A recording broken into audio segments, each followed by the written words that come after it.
Hi, welcome to the channel. So I'm back up at Elsie. I had yesterday off.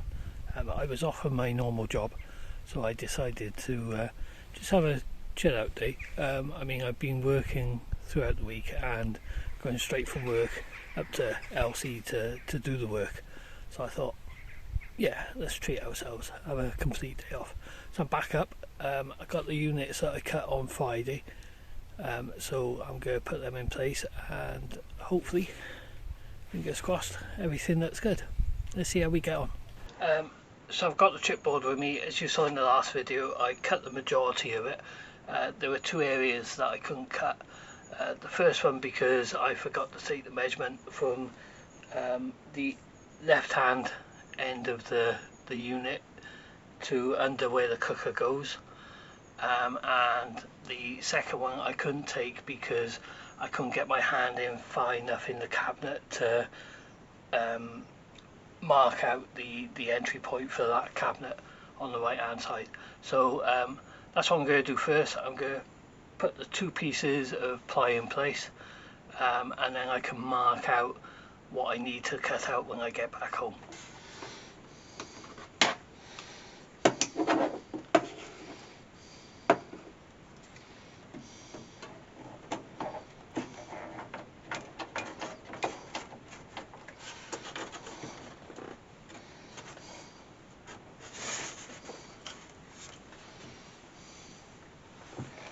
Okay, so that's fairly close.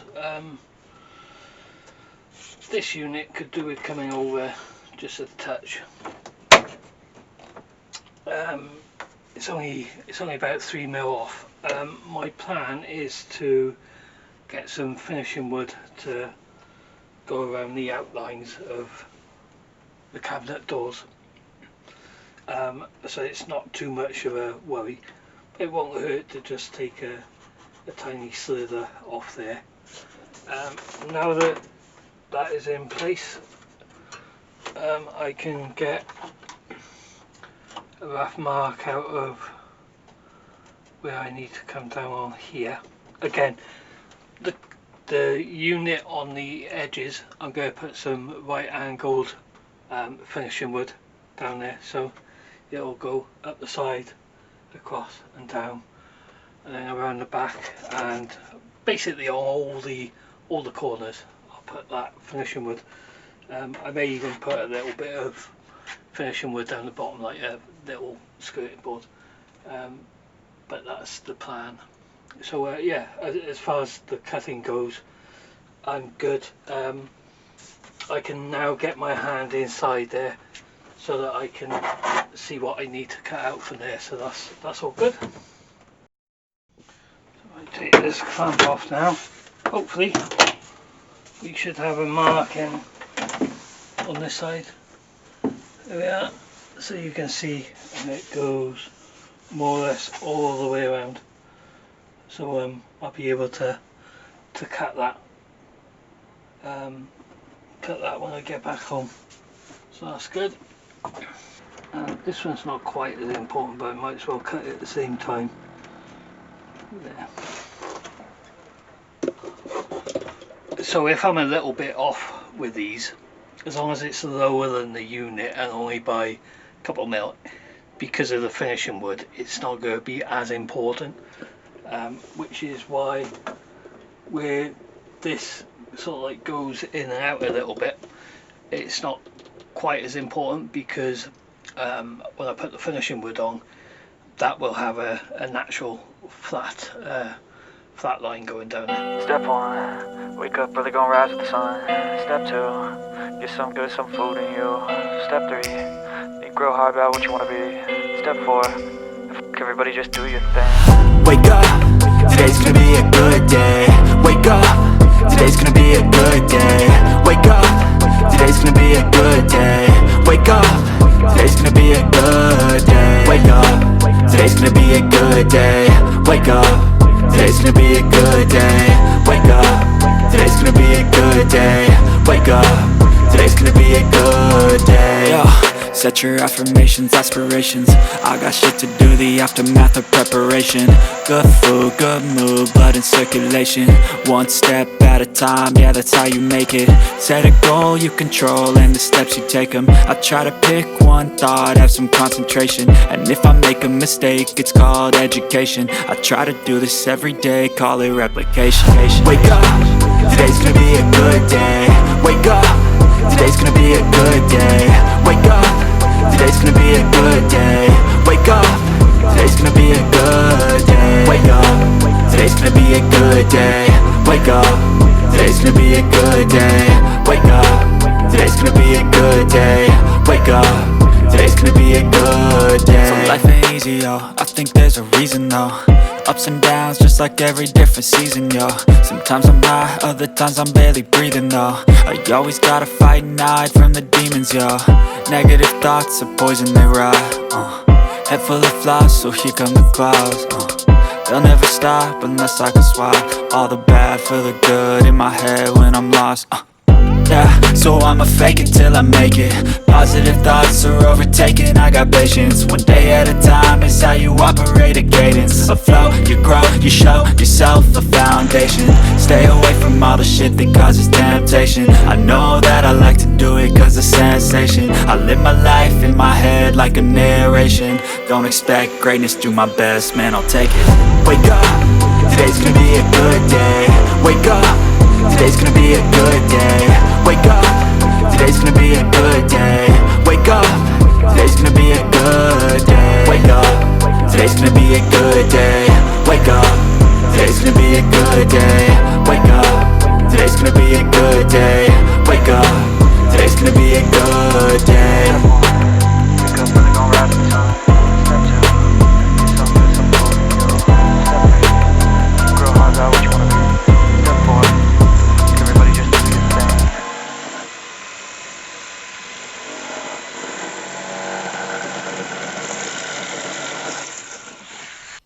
There we are, they're all cut out.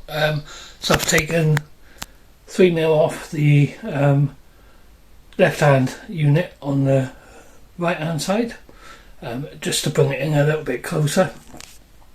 I've cut that along underneath where the cooker will go, and then I've taken out the entry for the cabinet on the right hand side. So yeah, that's all done. Just a case of taking it back up there, see if it fits. The next part will be once it all fits, I've got to square out the cabinet doors on the actual unit, and then sand down the chipboard. I haven't actually mentioned what I'm going to do with the chipboard. I'm going to paint it. I'm going to paint it white, probably a gloss white. Because then it'll be easy to wipe clean, so either silk or a gloss. So yeah, so getting there now.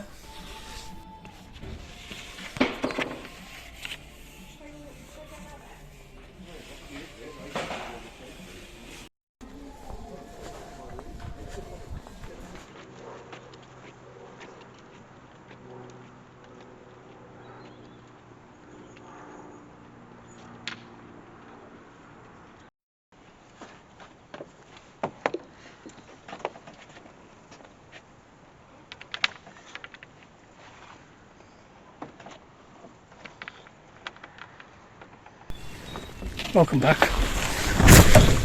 So I've just been to B&Q to get some trim, so that I can see if my thoughts are going to work.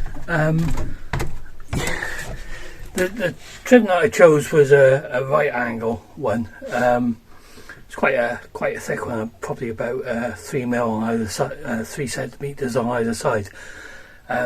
I thought, great, it's only £3.97. That's cheap for B&Q, but no, it was actually £13.97. One of the comments that I got from social media was, rip the old unit out and chuck a MDF kitchen in. And yeah, it's something I thought about, but we kind of live in a society where if we want to change something, then we just chuck it out. It's a throwaway society, and there's actually nothing wrong with the structure of the unit, and the sink is fine. You know, it does what it's supposed to do, and I don't use it that much, which is one of the reasons why I've decided not to rip the old unit out and put it in. Plus, I want to try and do it as cost effective as possible, which is why I'm doing it that way. So yeah, so I managed to get some other trim. It's slightly narrower, but I think it'll do the job. So I'm gonna get everything in, and we have a look, shall we? 79.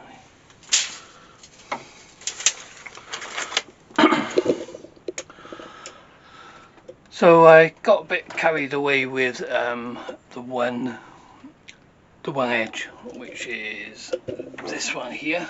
You can see it's straight if you have the camera at an angle, but I've taken too much off that.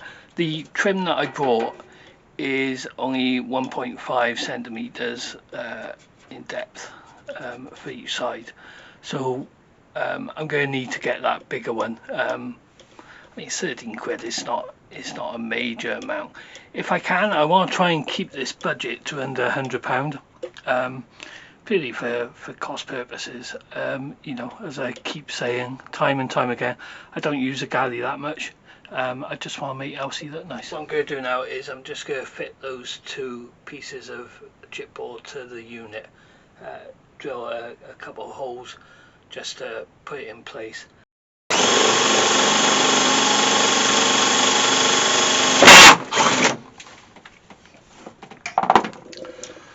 Quite surprised at how thick that is.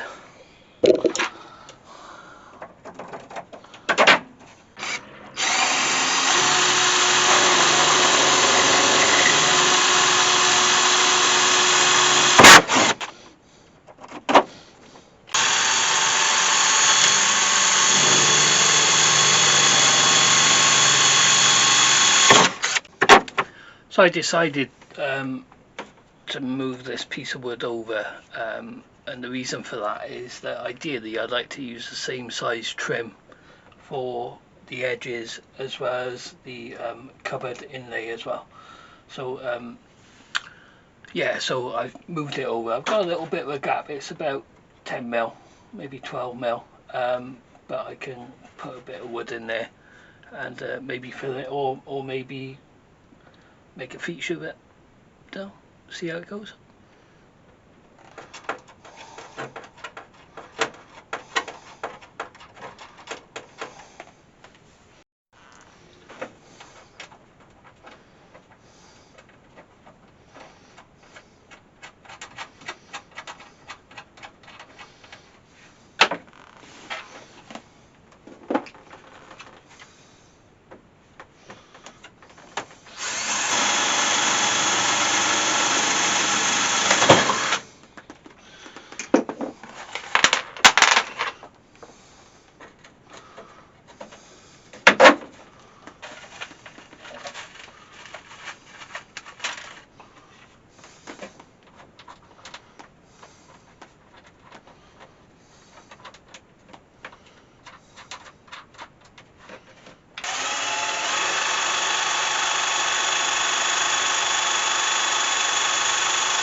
So just in by here, you've got a support part.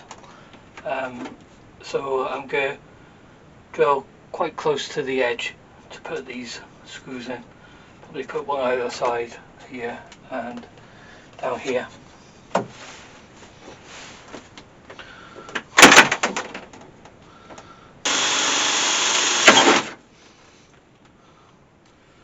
think I need some new drill bits.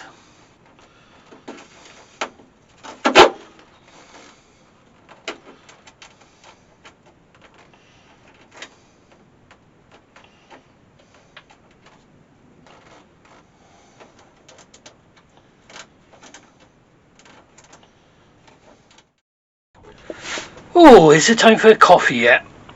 I think it may be.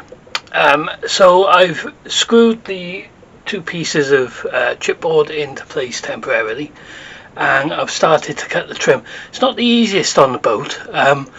I'm trying to do this job as cheaply as possible, as anyone who knows me will kind of gather by now. So what I've done is I've put the table back up, and seeing how much I can cut from that. If I'm likely to damage the table in any way, then obviously I'll take it home, but it's just easier to cut it and then tweak it on site. But I haven't got a workbench or anything, so you know, you've got to work with what you've got basically, haven't you? But the first bit is done. It's in place, although it's not glued down or screwed into place at the moment. But yeah, I'm happy with how it looks.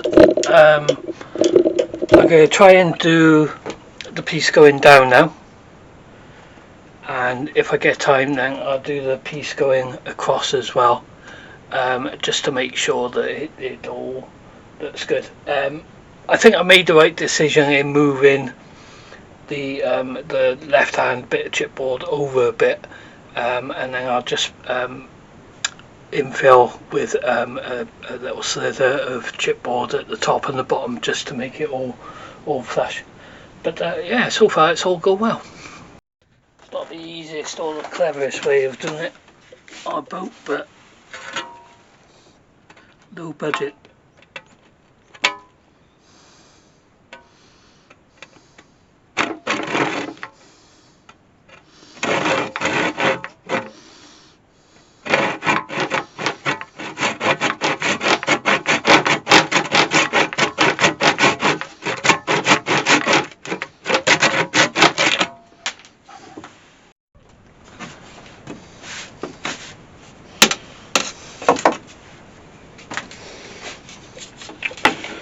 The 6.5.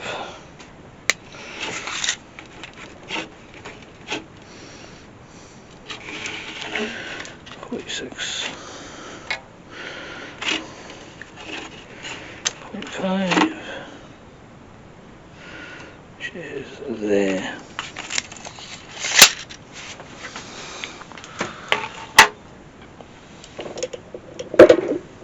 So this is where normally you cut the angle on. Got my finger on one of the teeth. It was the saw. So there we are. So this has got to go the opposite way now.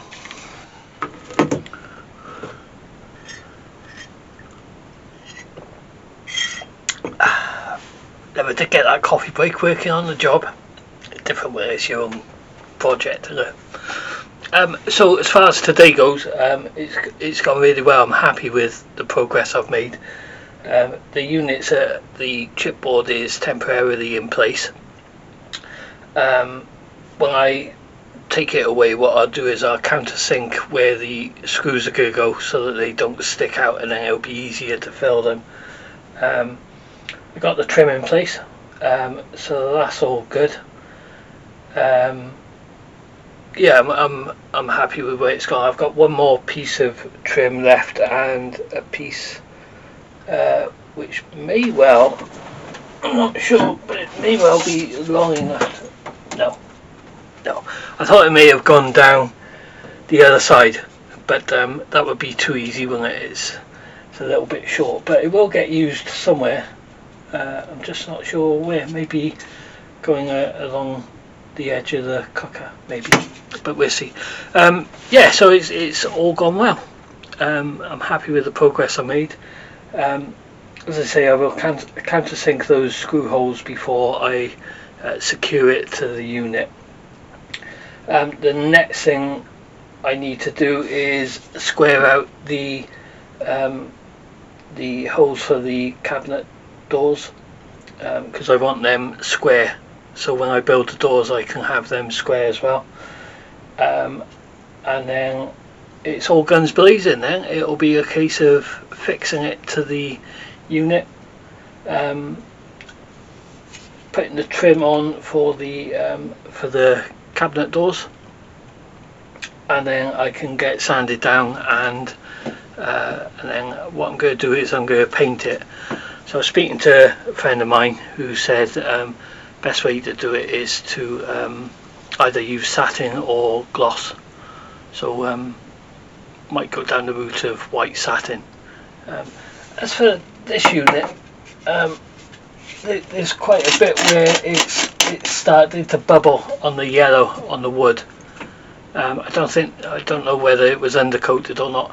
So as for the unit that houses the toilet, I may just give it a rub down and paint it. I don't know yet.